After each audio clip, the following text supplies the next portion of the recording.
aadaa uummata Oromoodhaan awwaalamte awwaala irraa baastee tan guddistu afaan Oromoodhaatis guddistee afaan addunyaadhaatii wajjin wal qixxeessite alaabaa Oromoodhaa akka leelistu gootee mootummaa Oromoodhaa uummata Oromootiif ifiin bulchuu tan gonfachiiste ABO adda bilisummaa Oromoo jechuudhaan jaallee aanaa Bareentoo yookaan Kadiir Sa'iid akkana jechaati waliin.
Absoma la cante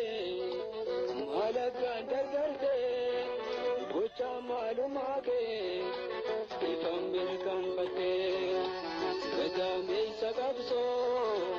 ilmaan Oromoota karaa kee qofaatu kanaaf nu dhiyaata ibsaa karaa walabummaa dhugaa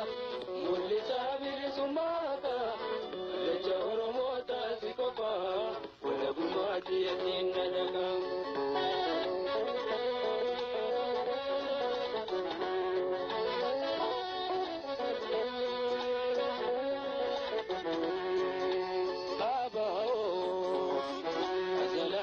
Babo ya faji